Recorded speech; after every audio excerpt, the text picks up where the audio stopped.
Welcome to the Social Regressive. Today we are doing the Unknown Distance Challenge with a handful of friends. Thanks a bunch to this guy over here for letting us borrow his land.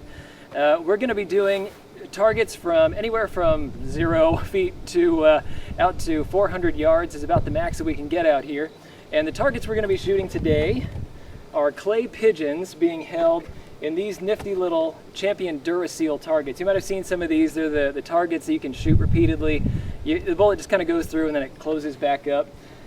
So we're going to be testing these out for the first time, and you can see that this isn't going to be necessarily an easy shot, especially since we get kind of an average of 2 shots to hit each of these out at various ranges. So we're going to mix these things up. Every time we go out, it's going to be a whole new setup for the new shooter. There's going to be a spotter to help with windage and all that. And you'll see as we get to shooting, but let's go set some targets. All right, let's do this. Sounds good. This Model 10 GRS is chambered for 6.5 Creedmoor, and we are shooting silence today. This is a YHM titanium silencer. We are shooting supersonic ammo, so it's still plenty loud, but it still will help with our hearing, and it's going to help us not aggravate the people inside the house.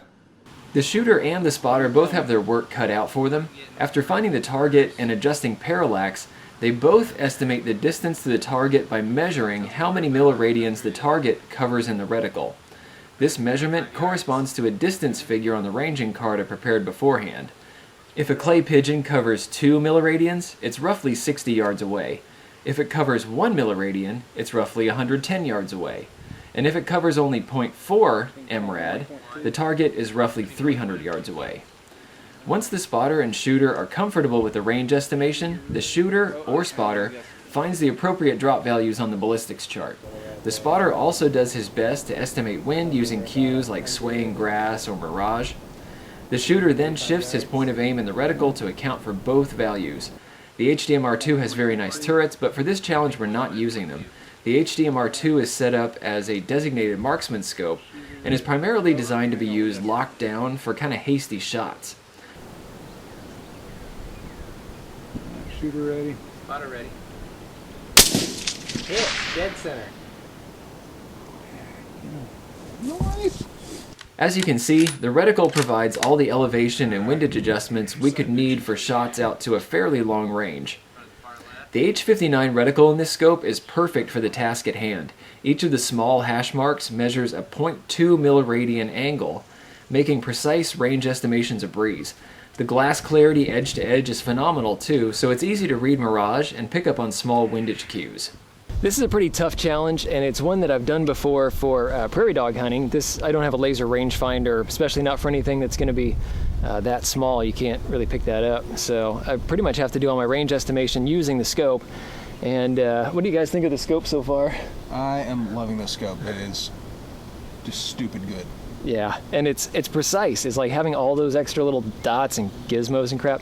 Now, does it ever get in your way? Does it look like too much or anything? No, it's not getting in my way at all. The eye relief is good, even at the higher magnification when we're reaching out to 400 yards. Yeah. But it's clear sight picture all the way through. Yeah, I've really been enjoying it. So yeah, it's difficult and it's a lot of fun. If you have a big field, especially, I would have been really digging at these targets. These things are so cool because you actually get feedback, they explode. Sometimes they just get a little kind of pin punch through them. But, sometimes if you get a good solid hit in the middle, for the most part, they're blowing up. It's pretty neat that you can just quick go out, reset them, and we're doing a different setup every single time. We're not going out and shooting the same ranges or same locations anytime. We're moving it around. Yeah, this is a blast. If you can, try it. These Champion Duraseal targets are more fun than a barrel of monkeys, and as you can see, they're actually pretty tough. This has 3 hits on it. There's a hit right here. This is the back side. So that's all that's coming out the back here. Second hit, third hit, and here's the front side. Just a teeny little pinprick there, and right up top. The most profound damage that we had during the course of shooting was this one right here. You can see that not only did it get a little bit more of a tear on the back side here, again, it's still not anything that's going to, stop this thing from functioning. I'll probably just rip off this little tag right here and then it's going to go right back to working. This one took quite a few hits. There's one, two, obviously there's one over on this side. But this one also did take a pretty good hit to the stake. And you can see that, I think this was at about probably 150 yards out. It took a hit from a 140 grain 6.5 millimeter bullet, and it still kept ticking. All we had to do was just bend this back a little bit. And I'm going to pop this thing in a vise to straighten it out, and it should be good to go for many more adventures. At some point the rifle started shooting erratically, and it turned out to be these cross bolts on these Weaver aluminum 6-hole rings. And these things require quite a bit of torque, 65 pound-inches. And I know that I had not torqued it down anywhere near that. I must have found a different ring on the chart and kind of screwed that up. But once we went back with a torque wrench and tightened these things back down, everything started shooting not just fine, but really, really well. For the rest of the session, basically we were taking single shots on the targets and wiping them out. I've been shooting for about 15 years. Mostly I shoot pistols and shotguns. So before today, I've not shot 100 rounds through anything with a actual magnified scope. That's kind of cool. What would you say the longest shot is you ever taken with a rifle? I think we were at like 220 today, so 220. Yeah. All right, and I think we're going to stretch that out too. Spin him around. Boom! God, I love this thing. It's so awesome. I want one.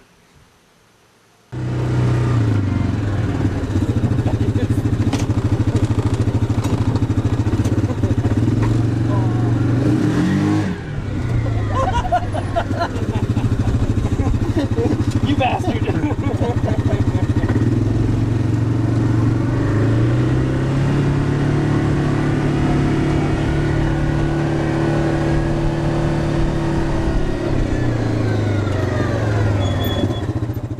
I shoot rifles, deer rifles, shotguns, 22s, pistols, you name it, for about 10 or 15 years. So.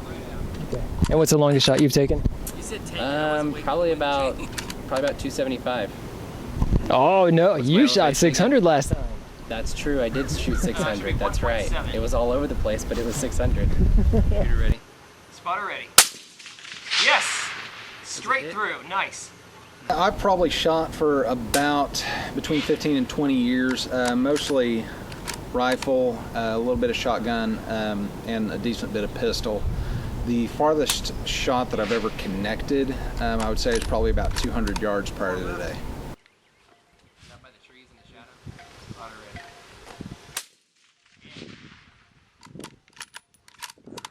Far right.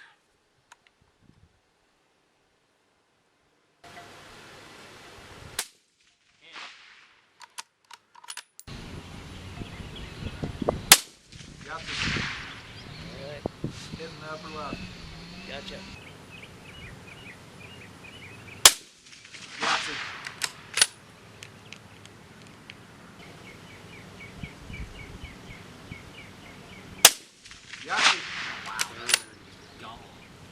This whole challenge turned out to be even more fun than I originally thought. By the end of the session, we were all hitting consistently, and Cole hit a spray paint can at 425 yards with his first shot, which I think is a testament to the rifle, the ammo, the scope, and the shooter. This challenge made us work on a big handful of shooting fundamentals, and more than that, we got to work as a team and have a fun afternoon out. If you have access to a field, you've got to give this a try. Thanks for watching. If you liked this video, be sure to like, share, and most importantly, subscribe. Even if you didn't like this particular content, go ahead and subscribe. There's probably something coming that's more up your alley. Check out this playlist right here. This is going to have videos in a similar vein to what you just watched. These two videos we cherry-picked for you. And finally, The Social Regressive is on Patreon. So, you can become a patron of the Destructive Arts and earn some goodies while helping us to provide high-quality videos just by kicking us a few bucks a month. Thanks a bunch for your patronage.